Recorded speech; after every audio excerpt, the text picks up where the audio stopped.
The famous Sikha of the Rebbe, where he is masbir why the Rabbeim were mahader to eat Shruya, Gibrok, Sanach Shel Pesach, which is printed in Lekutei Sichos Chelif Chav Beis, page 30, was said by the Rebbe mainly Achroin Shel Pesach Tovshin Chav Zayin. And I remember the Rebbe explained then that the reason they did it is because we know that Chametz represents gaive, ego. Matzah represents anivus, humility. In the beginning, when a person starts his Aveda, you have to be very careful from gaive. And therefore, Pesach, which is the beginning of the creation of Am Yisrael, you have to be very careful with gaive. That's why you're not allowed to eat Chametz. On the other hand, when you get to Shavuos, there was a mitzvah in the Beis Hamikdash to bring Shtei Alechem, which was Chametz, because by the time you go through the Sfira and you're Mavader, you elevate all your midas, you purify yourself, now you're already able to have gaive and use it only for the good.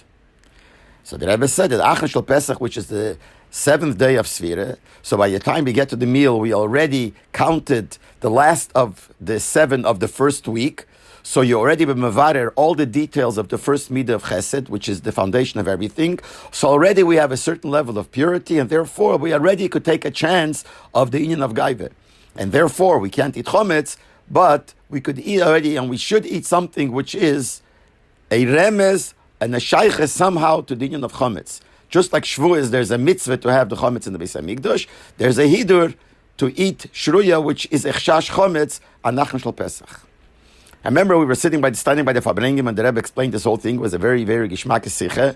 But people were thinking the Rebbe compares Achroin Shel Pesach to Shavuos. Shavuos, you have to bring Chametz. It's not a korban in the Beis Hamikdash. It's not on the Mizbeach, but it's considered a korban, and that's Shtei Alechem. But here, it's only Shruya to compare Shruya to Chametz. So it doesn't really show the connection of Achroin Shel Pesach to Shavuos in the concept of Chametz. That's what we were thinking. Stam, it's not so clear.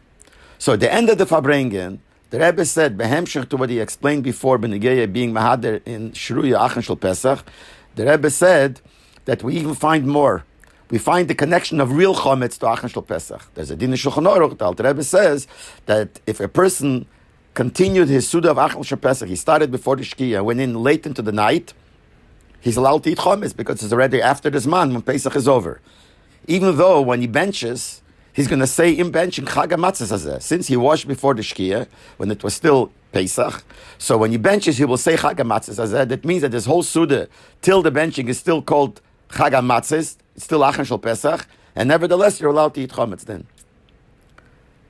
And the way the Rebbe expressed the Lashon was that someone asked me, how do we compare Shruya of Achroin Shel Pesach to Chametz of Shavuos, when Shruya is not Chametz? So the Rebbe said, that's why I'm bringing in this Alter Rebbe Shulchan Aruch to show that there is a connection even of real Chametz and Achroin Shel Pesach to Shavuos, that we're allowed to eat real Chametz in the Suda of Achroin Shel Pesach if it's after the Zman.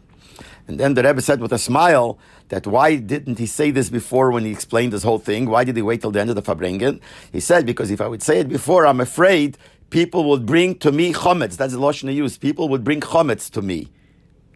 I assume he meant that if the Rebbe would say that someone would go out and get a bottle of mashke and bring it to the Rebbe, to Fabrengen.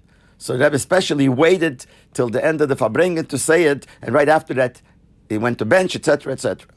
Now, people were thinking, what did the Rebbe mean that someone asked me? When did this person ask the Rebbe? This is something the Rebbe said first in the beginning, middle of the Fabrengen. So who asked the Rebbe that the Rebbe then the Fabrengen said, someone asked me?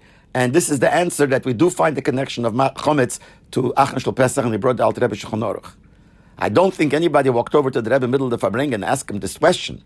There were people who walked over, but I don't think they asked him this question.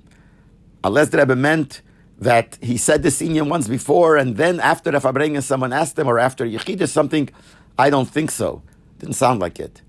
So, B'Pashas, what it meant is, since the Rebbe knew what people are thinking, because there were people who thought in their machshove that l'chura it's a far cry, we say, from Shruya to Chametz, so the Rebbe felt the machshava of the people, and that's why he said, someone asked me, because this was like a question to the Rebbe, that the Rebbe read the machshava, and he answered with this din of the Alter Rebbe Shulchan Aruch, that is a metzias, that you're able to eat Chametz, even though the Suda is still considered a Suda of Pesach. That's why we say Chag HaMatzos invention. So it shows the connection of Achroin Shel Pesach, a shaychus to Chametz.